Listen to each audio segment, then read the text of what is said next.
What's going on, Mets faithful? And we welcome you to another installment of Mets Digest with me, of course, Michael DeAngelo, as you see on the screen. And I hope everyone is having a sweeping week thus far. And I know Yankees fans aren't, but that doesn't matter because it is all about the boys in orange and blue right now because they are white hot, to say the least. And I'm going to get my mic back on here before I continue talking. Before I get started, I apologize for my voice. I'm a little under the weather right now, but it is trade deadline season, and there is no time to rest at all because we got to get these videos out for you guys so you guys can see all the things going on for the Mets at the trade deadline, which comes in 5 days. But so if you want to see all of that, like, am I even gonna have to say it anymore? It's criminal at this point. Like, just like you see it, read the screen, and just do the action. Okay. So 97% of you guys that are watching this, almost 98, are not subscribed. So like, I don't really understand what's going on. We have gained over 380 subscribers within our first 8 videos. We are the fastest growing Mets channel on this app right now. So please hop on the train right now before it's too late. It's never too late, actually. But but you can say that you were one of the first 500, first 400 subscribers of Mets Digest. So, you know, who wouldn't want to say that? So make sure you guys subscribe. Me and Flobo Boys have been pumping these videos out for you guys so far, especially with this trade deadline, and we're gonna have a lot more for you coming this way, especially as soon as the Mets start making some moves. But look, will Garrett Chrochet be traded to the Mets? It is totally possible, and we're gonna look into that as well as Francisco Lindor's dominance against the Subway Series, in the Subway Series, and yeah. So let's get started. Trade talk first, always. Garrett Chrochet to the Mets. Can it happen? Yes, of course it can. You know, they need bullpen help. They need starting help. They need a lefty, and they need players with team control past this season. And Garrett Chrochet is the perfect guy for that. We're gonna look at this report from Mike Axisa. We're going to say the Mets will add Chrochet, use him as a reliever the rest of 2024. Then move him back into the rotation in 2025 and also 2026 because he's under control at that point. They'll outbid the Astros, Dodgers, and the rest of the AL with a package that includes former top prospect Brett Baty, right-hander Brandon Sproat, catcher Kevin Parada, and some other things. Crochet to the Mets at the deadline has been foretold. And should they pull the trigger on something like this? Yes. And no. Look, Garrett Chrochet has displayed recently in some reports that he does not like the idea of him moving to the bullpen after the trade deadline. He's very comfortable in the starting rotation right now, and he would like to remain there. So that is something that could concern the Mets at this trade deadline when looking at Mr. Chrochet. But what would be the positive of coming out of that, even if that were the case? Well, he's, like I said in that report, he's under team control until 2026, something that the Mets need desperately, especially in their pitching. Remember, Sean Manaea and Jose Quintana can opt out of their contracts after this year. Luis Severino has an expiring contract after this year. So those are 3 guys who have been healthy in your rotation all year long that could possibly walk away.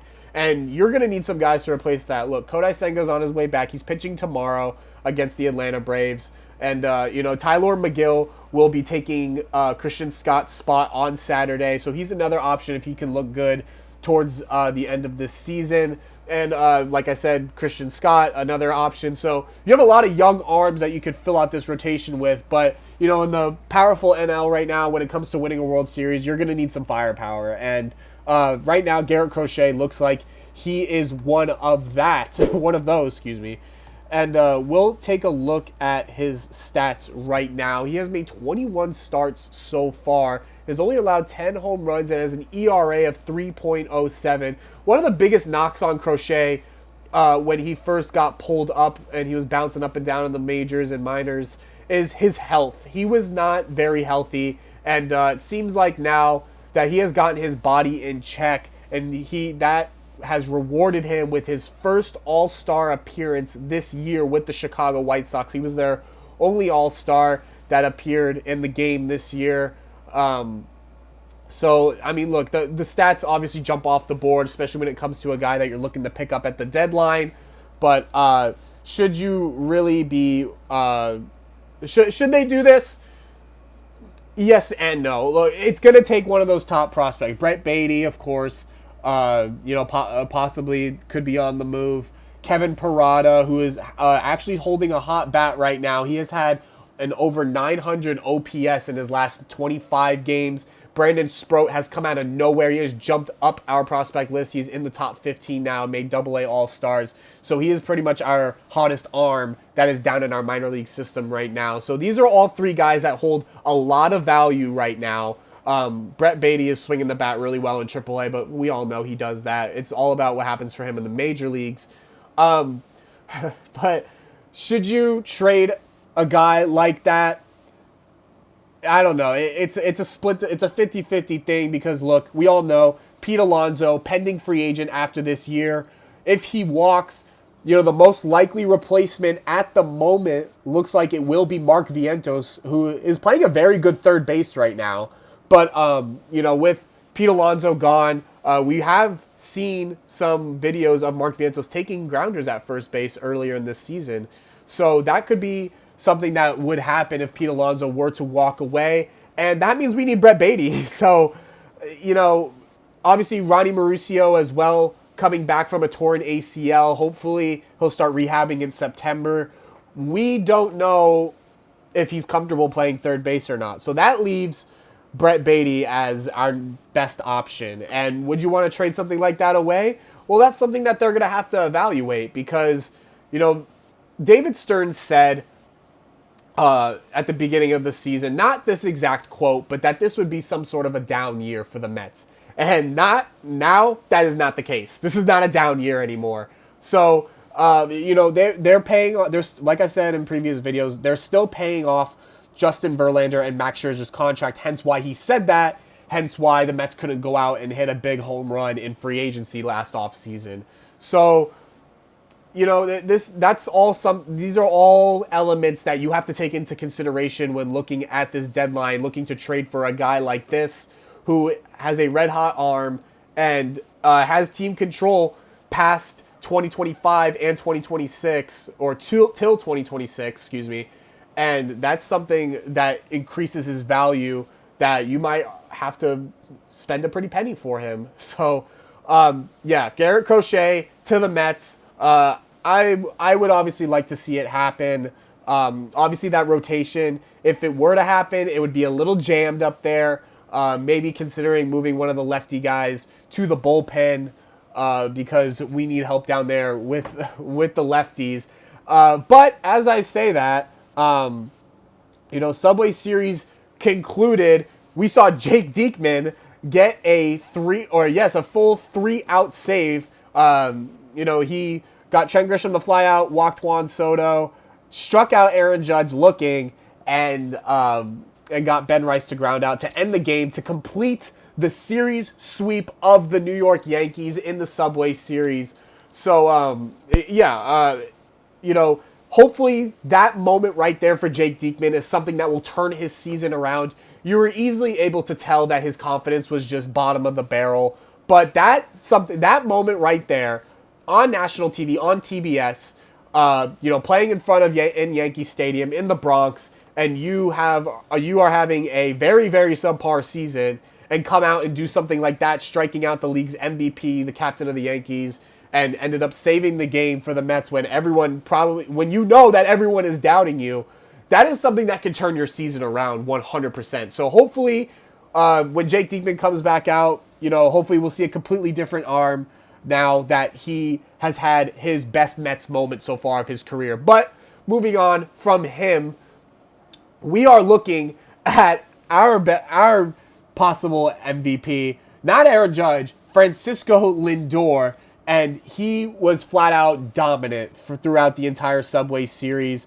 He is already at a 2020 season, 20 home runs, over 20 home runs, over 20 stolen bases. He just hit another home run right now against the Atlanta Braves as they actually were able to get a win in extra innings thanks to a Jeff McNeil walk-off single. And now, with that, or even before that, this is the complete list of players with at least 50 home runs and at least 50 stolen bases since the start of last season. Remember, a season that Lindor had a very bad year in. Francisco Lindor. That is it. That's the list. Thank you, Anthony. That is the list. Not Shohei Ohtani, not Aaron Judge, not Trey Turner, not Bryce Harper, Francisco frickin' Lindor. And he was not an all-star these last 2 years. We're not going to get into that anymore because the all-star weekend is gone, and us Mets fans got to let it go. There's bigger things to worry about, but still, it's we all know. So, look, we're going to take a look at Francisco Lindor's stats right now. And, I'm pretty sure that should be 22 home runs now on the year with 61 RBIs. I'm not sure if that updated past the home run that he just hit right now. But, I mean, when you look at everything, his WAR, his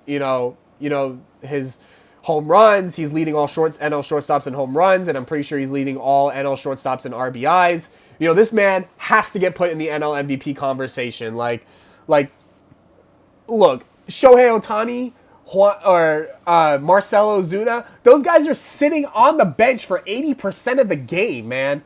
Like, they're both DHs. They should not be in this conversation. Lindor is out there every single day, defense, offense, doing it all for this team. He hasn't put him on his back, but he has been their best player, which he is supposed to be.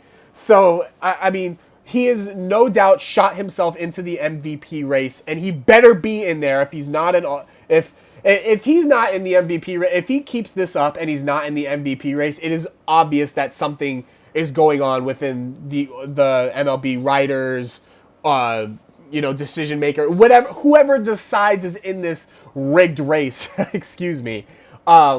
He should be right into the thick of things.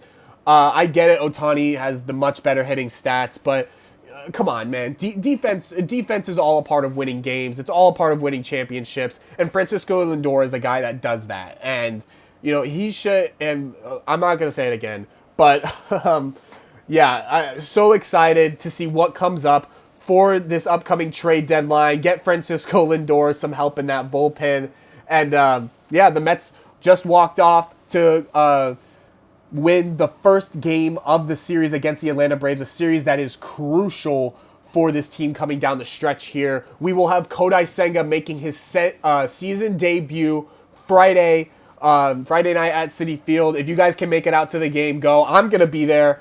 So it's going to be packed. It's going to be fun, fireworks night. Make sure if you guys are able to go to the game because it's been super fun right now at the games, and I've been to a few so far, and it's been high spirits. And that is all that I have for you guys here tonight on Mets Digest. Make sure you guys subscribe once again, and we will see you guys in the next video, which will be coming probably tomorrow, because we are on an insane pace right now, and we got you guys like that. So for Michael DeAngelo at Mets Digest, I will see you guys in the next video, and goodbye, guys. Let's go, Mets.